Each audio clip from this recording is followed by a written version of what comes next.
السلام عليكم ورحمة الله وبركاته، حبايب قلبي الغاليين، عاملين ايه؟ يا رب تكونوا بألف خير. لو أول مرة تشوفوني أنا مطبخي بشيحة، يا ريت ما تنسونيش في اللايك والشير والسبسكرايب للقناة. النهاردة معايا مشروب رمضان اللي دايما بيكون مميز على سفرة، يعني على سفرتنا في رمضان.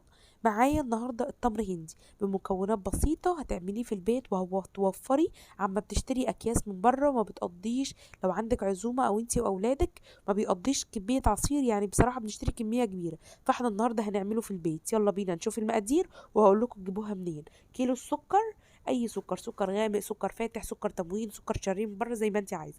المقادير: كيلو سكر، نص معلقة صغيرة مليانة من ملح الليمون.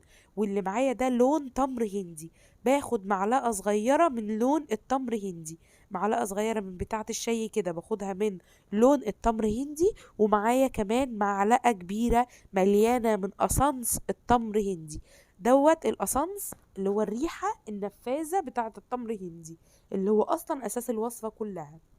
ملح الليمون مادة حافظة، وكمان بتديني مزازة كده في طعم التمر هندي.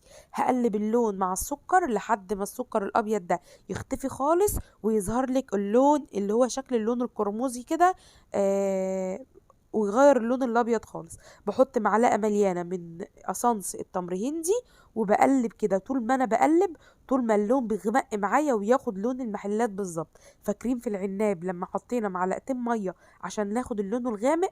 هنا هنحط قصنص التمر هندي علشان اخد اللون الغامق بتاع المحلات. حطيت معلقه مليانه ممسوحه كده، بس يعني معلقه كبيره من بتاعه الاكل ممسوحه من قصنص التمر هندي، وبفضل اقلب اقلب اقلب لحد ما كل السكر اللي معايا يختفي.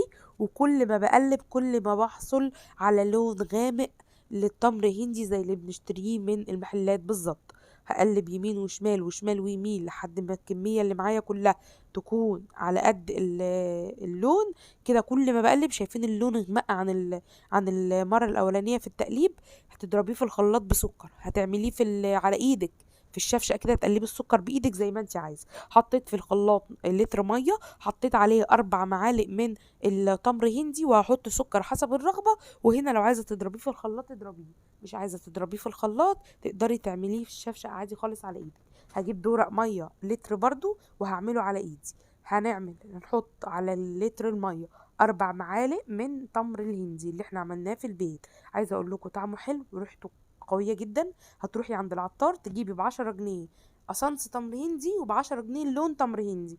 هيعملولك يعني 3 كيلو من السكر. يعني ب10 جنيه تمر هندي وب10 جنيه لون وب10 جنيه قصنص، هتعملي 3 كيلو من التمر هندي، او 3 كيلو من السكر.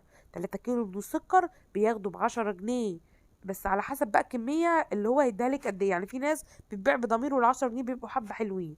فالكيلو السكر بياخد معلقة قصنص، بياخد نص معلقة صغيرة من بتاعة الشاي ملح ليمون، بياخد معلقة ممسوحة من لون التمر هندي. هجيب بقى الكوباية بتاعتي او الشوب بتاعي او اي حاجة انت هتحط فيها، واحط فيها تلج، وهتدوقي احلى واجمل عصير ممكن تشربيه في الدنيا كلها.